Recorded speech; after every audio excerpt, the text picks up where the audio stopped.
Good evening and welcome once again. I am your host, Jim Wiggin. So glad to have you here on Train Tuesday. Now, if you are watching us on the live stream right here, right now, thank you for joining us. We do appreciate that.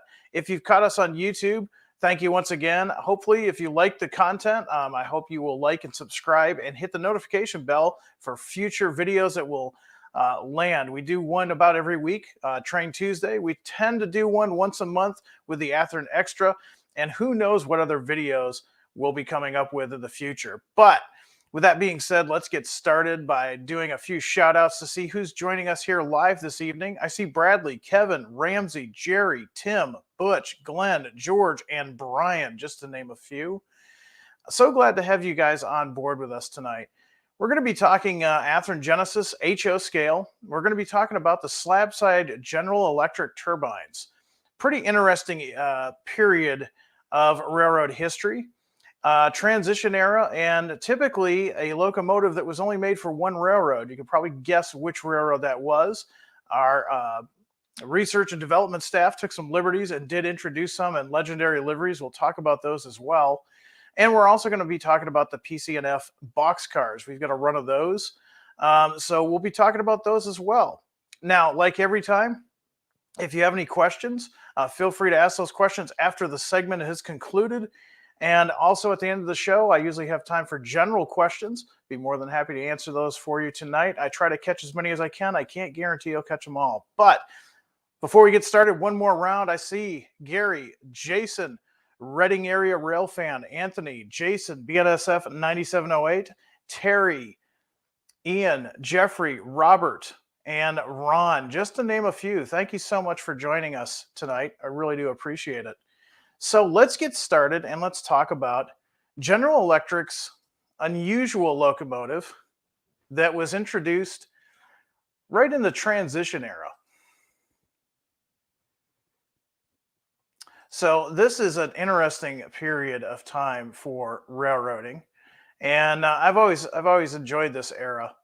A lot of neat stuff coming out in all industries right after World War II. And that's when this story begins. Right after World War II, GE began work on a locomotive using a gas turbine power plant that was specifically designed for locomotive usage.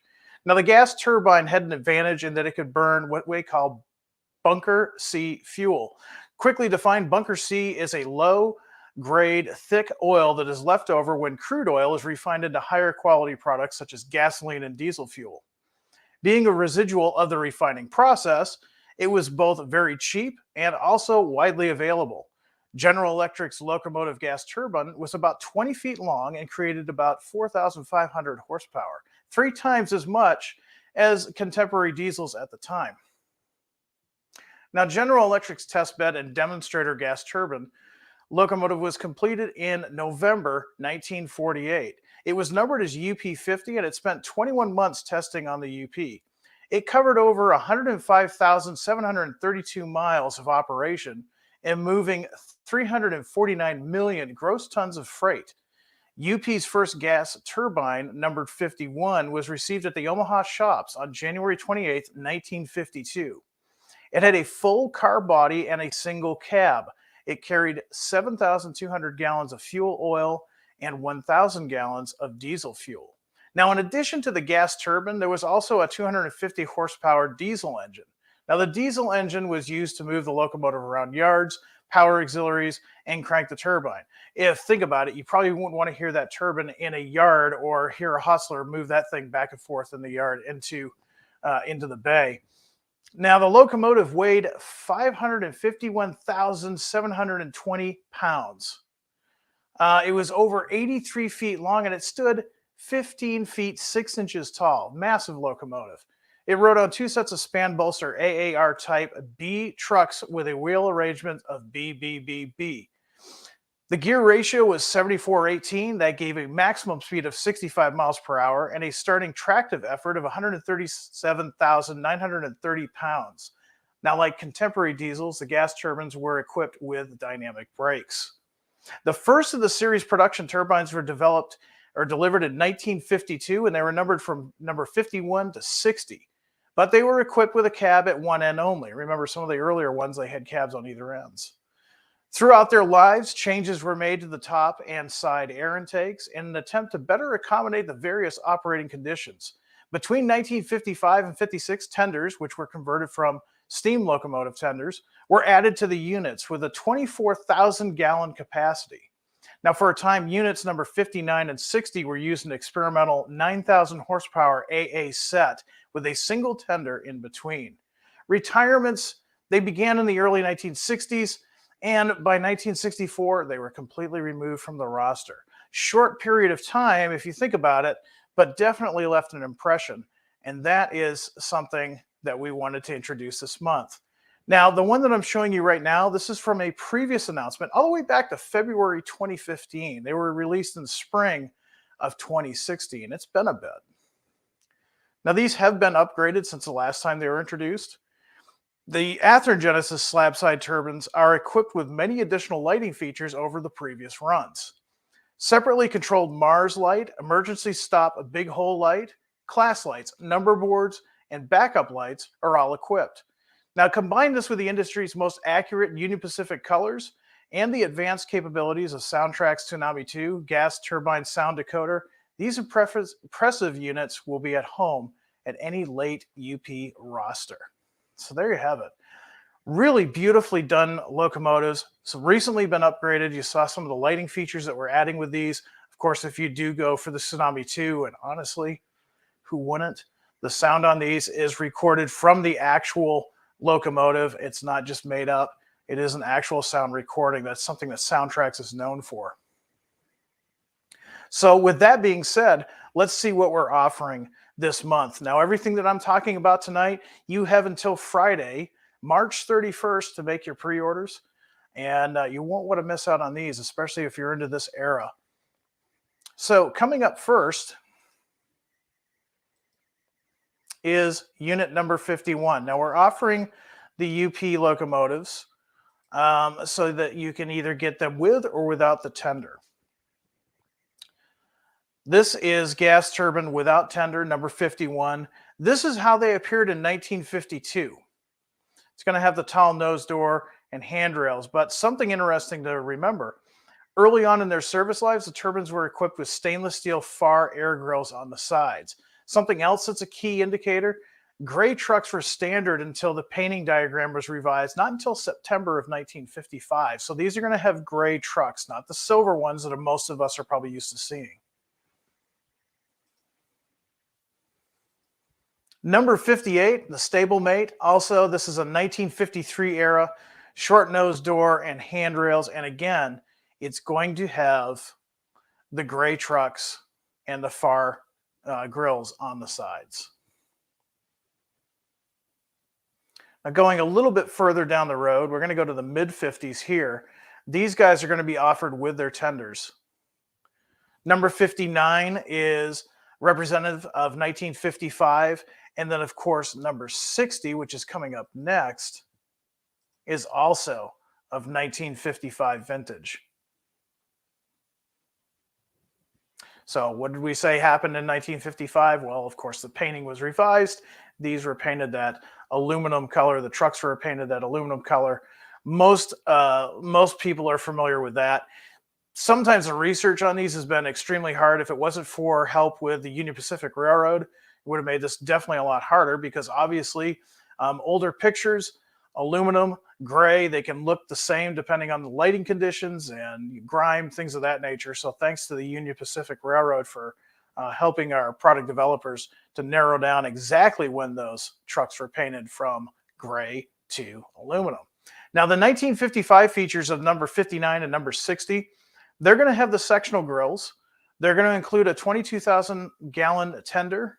They're also going to have the raised air intakes, short nose door and handrails, and of course, the aluminum painted trucks.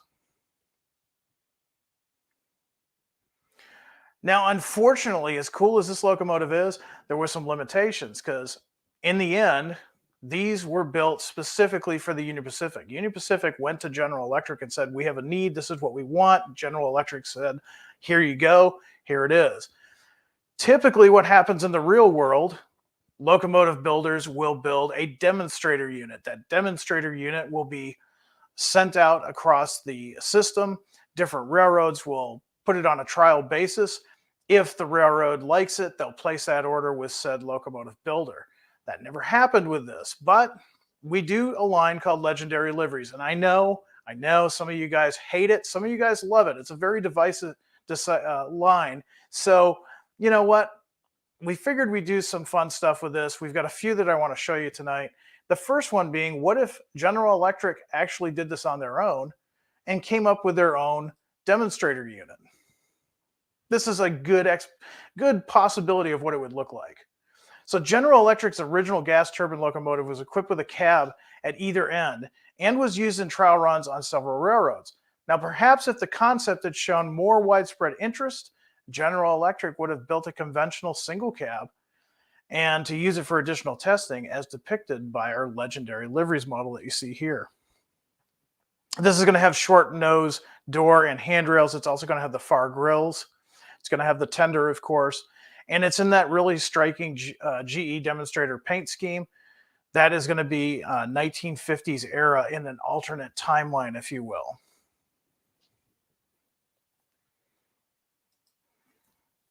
Now, also part of the Legendary Liveries is the Southern Pacific, and pretty neat little backstory here. Again, this is Legendary Liveries. This never happened, but it could have happened. When Union Pacific took delivery of their 4,500 horsepower gas turbines in 1952, Southern Pacific, of course a chief competitor at the time, was watching intently. Now, history tells us that the power-hungry SP went overseas to satisfy its appetite, ordering a series of powerful but temperamental KM diesel hydraulics. Don't know about that one? Do a Google search. It's a really interesting read. But what if things had happened differently? What if they had not gone to overseas to look for their power shortage and SP had instead turned to General Electric to try out the same turbines as its competitor? So here's gas turbine tender 9200, again, 1950s paint scheme. Really looks good in this SP paint scheme. This will feature short nose door and handrails, far grills, and a 24,000 gallon tender. Now, you guys on the east side of the country, I know what you're thinking.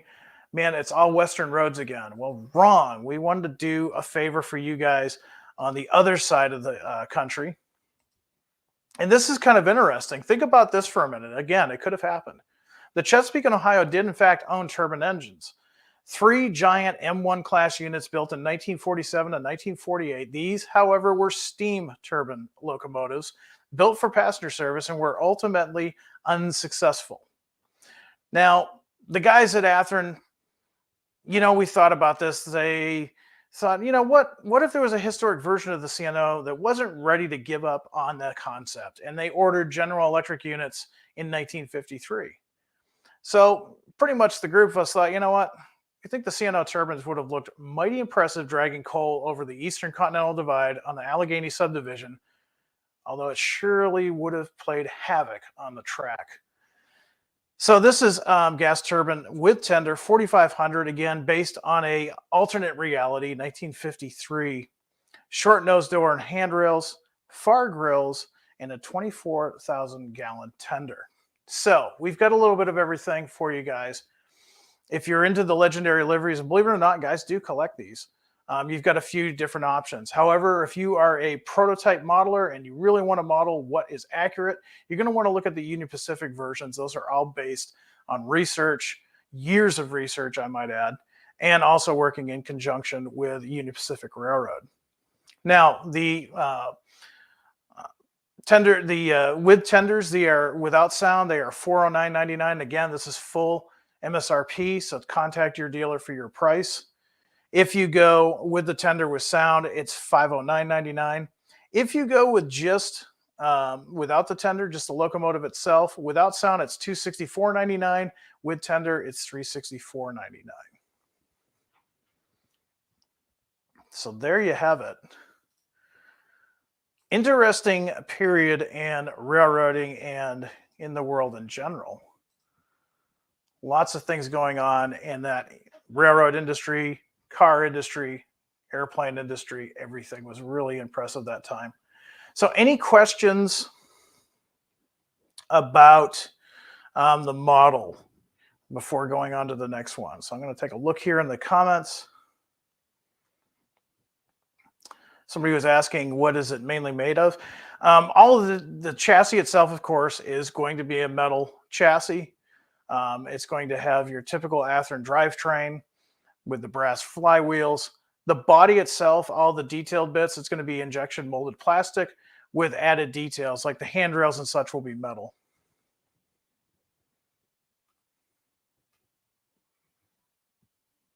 Let's see. Jason's thinking that would be kind of cool in chassis. He's talking about the original chassis, not the chassis paint. A couple of guys are liking the SP.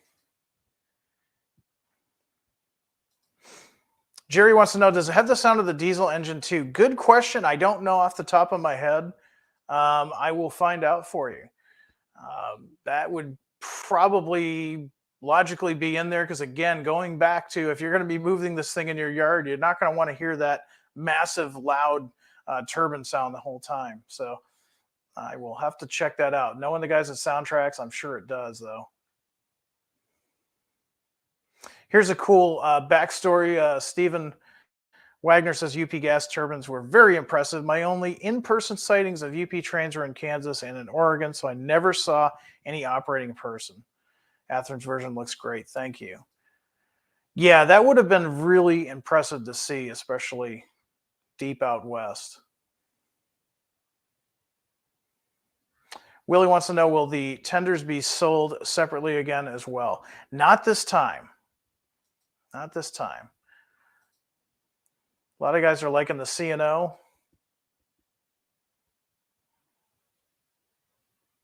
All right.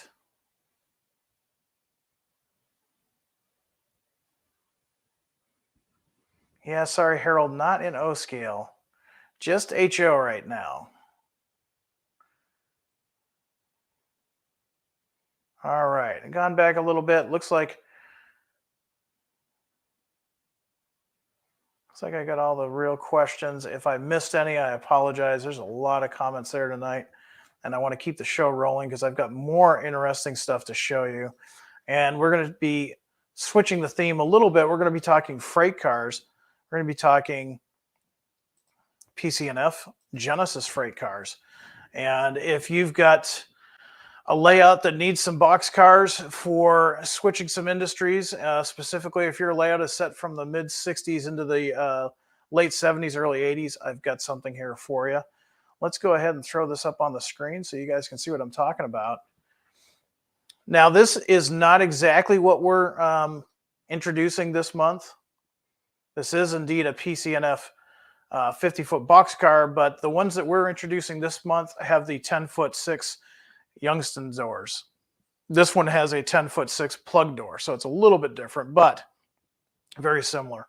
So starting in the 1960s, insulated boxcars started to become more and more common on most railroads. This type of car was useful for hauling canned goods or other commodities that need to be protected from temperature extremes. Now, this model depicted by this Athearn Genesis car was built by Pacific Car and Foundry and features different side panel construction and door types per the prototype. The cars also feature a detailed cushion underframe and full brake rigging, 3 road numbers per road in this run. Now, this right here, like I said, this is one that we introduced. Actually, we announced it in September of 2020. It later came available in stores, probably fall of 2021. This is identical in most cases, except that the biggest difference is this is going to have a exterior post and a 10-foot 6 plug door. What we're introducing is going to have the 10-foot 6 Youngstown Door. So the first one, and actually, before I go on, I'll give it a little bit. If you're not familiar with these things are extremely detailed. I really love these cars. I have probably 3 of these from my own personal layout. Of course, you're going to have the separately applied ladders. You can see your crossover platform here. You've got your cut lever. You've got your air hose. You can see all the air hose piping. You can see all of your brake detail down here. You see a lot more of it too. If you've got a shelf layout that's 54 inches from railhead to the floor, you can really get to see how nice these are. And again, since this car that from 2020, this was a Frisco car that we offered. Since it was a 1970s car, you can see got an ACI panel there, all the appropriate um, warnings and marks are there, fully legible.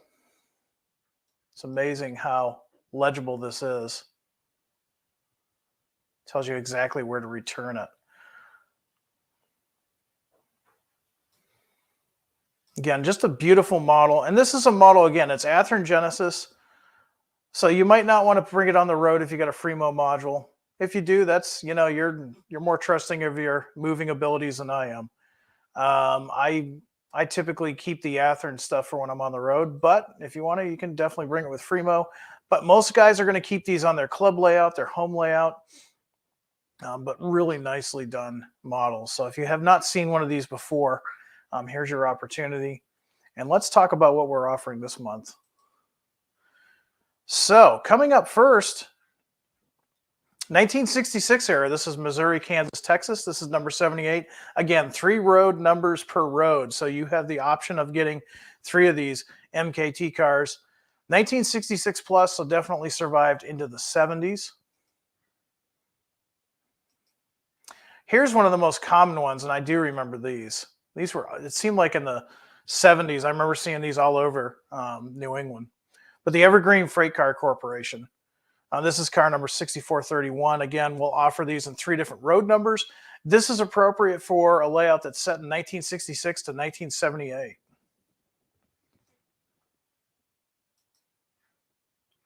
Probably one of the more common cars, Southern Pacific, late 1970s. We're offering 2 versions of the SP. Got the smaller cushion car here. Got the Hydra cushion car here. Again, 3 different road numbers per Southern Pacific car. Again, these were pretty common. Now, those are appropriate for you guys that are modeling the SP in the late 1970s, early 1980s. Now, for you guys that are into freelance, for you guys that have been asking for these, we got a lot of people asking for these on our product suggestion email. We're now offering these in data only. So they're painted. This case, this one's red. It's got all of the appropriate information that you would need for this car. And then the rest is left up to you. Now, we also know that in modern days, there's a lot of just data only cars with reporting marks. And a lot of guys, especially you guys that are into the shelf layouts, the switching layouts, you've been asking for these. So we wanted to offer these for you. We're offering these in 3 different versions, one per color. And then, of course, you can make as many as you like. But here's the red one, data only. We've got a green one, data only. And then we've got a brown one, data only. So you've got the opportunity to pick up a bunch of these and do what you will with them, whether it's for your own private road, you just want to leave them, make them look more like a modern contemporary box car. The choice is yours. So some of the features on these, and we kind of touched on them earlier when I showed you that photograph from the one from 2020, but these are all going to have separate wire form grab irons, etched metal coupler platforms, and or in some cases an etched metal roof walk. Now that's depending on the prototype. Not all of them will have that. So you'll have to check and make sure your prototype, mainly those guys in the 70s, are not going to have a metal etched roof walk. Full underframe detail. Now that's going to include the air brake reservoir, the control valve, the brake cylinder with all the appropriate plumbing and brake rod details. Of course, they're going to be weighted to NMRA standards. Separately applied wire grab irons wherever applicable. Trucks will have animated rotating bearing caps. That's something, again, a lot of you guys look for in the Genesis line. Coupler lift bars, train line hoses, brake hoses, and hardware. They're all going to have body-mounted McHenry scale, double shelf knuckle couplers, and they're all going to have metal wheel sets with the RP25 contours. So they're going to operate on all kinds of track. What's the minimum radius on these? Minimum radius is 18 inches. However, they do look better on a recommended radius of 22 inches. Now, again, you can pre-order these. You have until Friday March 31st. What are these going for? MSRP is $49.99 each. Contact your dealer for your price. I've seen them out there for a little bit less than that. And you definitely want to add these to your fleet. These are really nice cars. All right. So I'm going to look first if anybody's got any questions on these Athearn Genesis PC&F cars. And then we'll go to some general questions. Let me go back a little bit, see if I didn't miss any.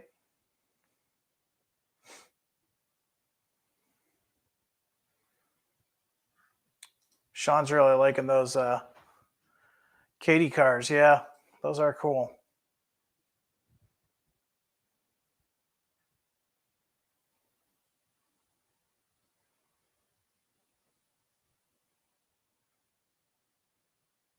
Yeah, the Frisco one's nice. That one might be sold out. You might want to check. That one's been out since 2021.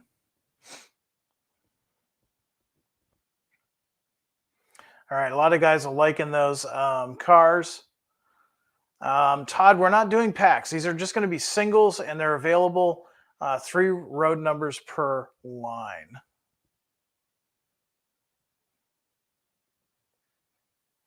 Paul wants to know, are these smooth side or like the ones that we showed in the beginning? No, not rib side. These are going to be smooth. I just wanted to show you that first car, just to kind of give you an example. They are of the same type, so they're going to have a lot of similarities, but the biggest difference being that door, and of course the other difference is it's not going to have the it's going to have a smooth side for what we're showing.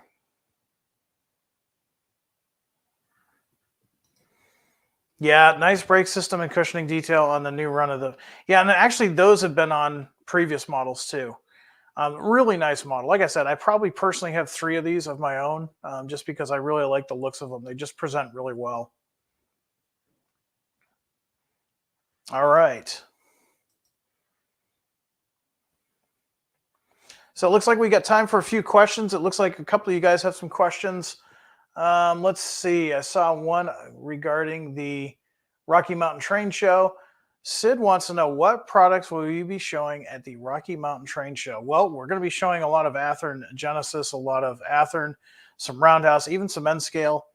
I do have some new things that just came in the photo studio yesterday that I'll be bringing that we didn't have at Amherst. So if you're going to be in the area, do stop by. Now, the Rocky Mountain Train Show, that's at the Western Complex in Denver, Colorado. It is the weekend of April 1st and 2nd. We will be there all weekend. And we're working on something too. We're working on something with soundtracks. So keep your eyes on our social media. We'll be dropping some information on that shortly. But we're looking forward to that show. That's going to be a lot of fun. Let's see what other questions we've got.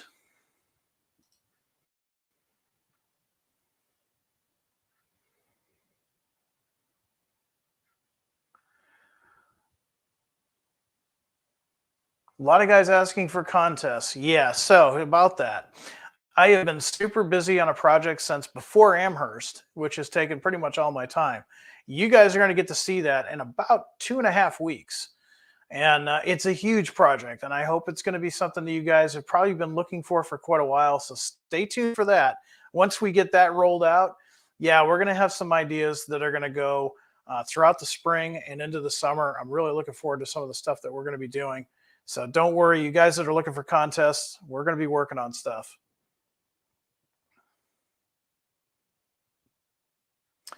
Joel wants to know, will these be all-wheel drive or only 8? These are all-wheel drive. These are going to be, sorry, no, I take that back. They are 8-wheel drive. Just because of the nature of the way the drivetrain is, that is how they've been set up. I know there was some work going into those. This time, what we've really offered is the new lighting effects, and of course, that sound system by Soundtracks, which is just amazing. A lot of guys liking those Katie cars. Let's see.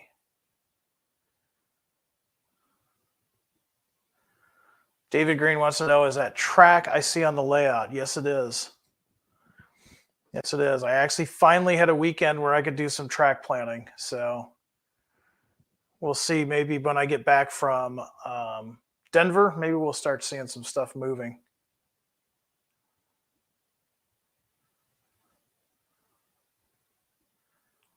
Relatable.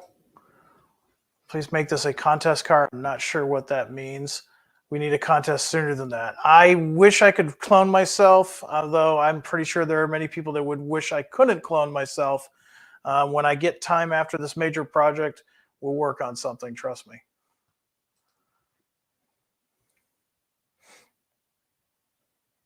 Sid wants to know, are the ready to roll or now Athearn models being upgraded to Tsunami 2, or will they stay with Economy?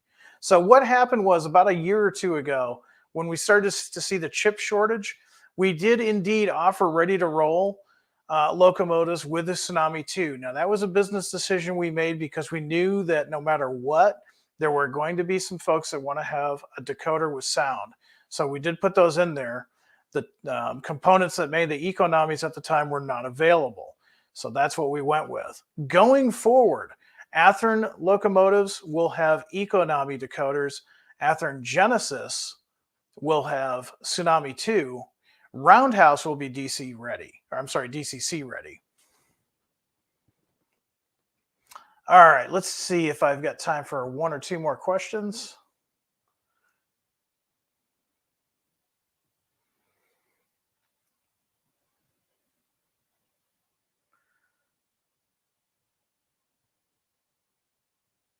No parts cars. Not for Norfolk Southern.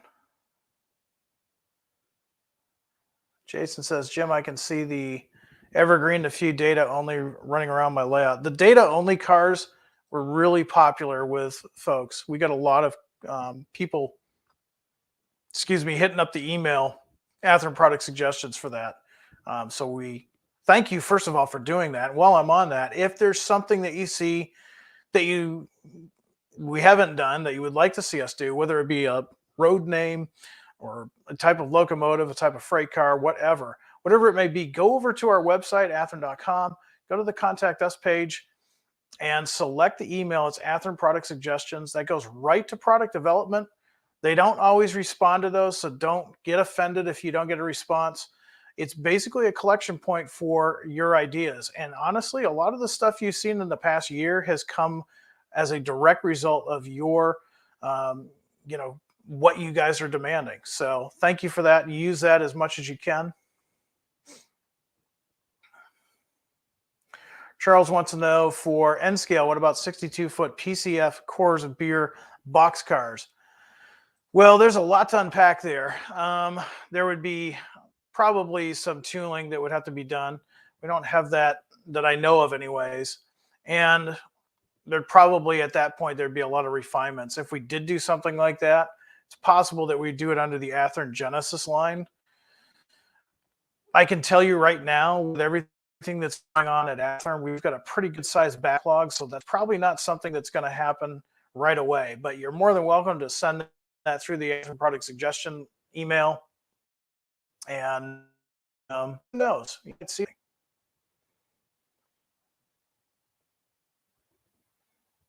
BN Green 1970. I have two of the Frisco cars from the earlier run. Really nice cars. Genesis never disappoints.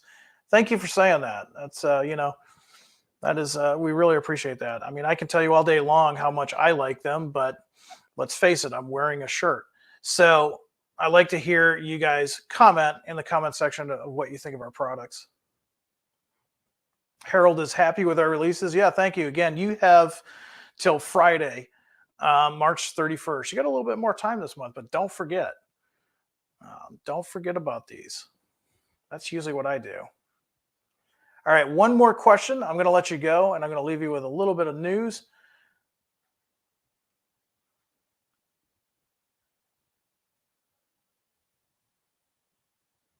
Okay, we're going to end with Andy's question because he's asked it again. He demands an answer. He's here. He needs to be heard. He says, when or will there be any updated issues of the SD70 Mac?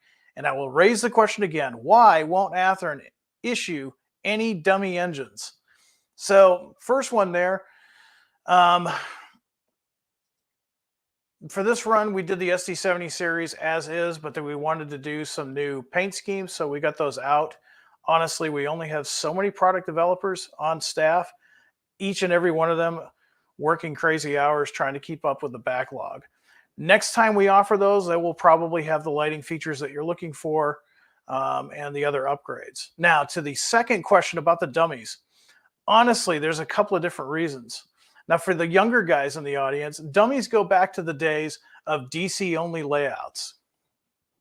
It was a lot easier back in the day to mimic full scale railroading and having a powered A unit and a dummy B unit, or just a dummy locomotive so that you could make up a lash up that would simulate the real world.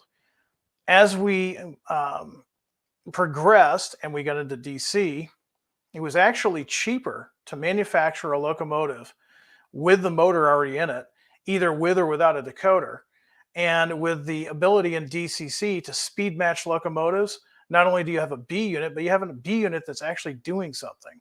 See, a dummy unit was a locomotive that was basically just a shell. There was nothing under the hood. There was nothing there at all. No motor, no flywheels, no gears, nothing.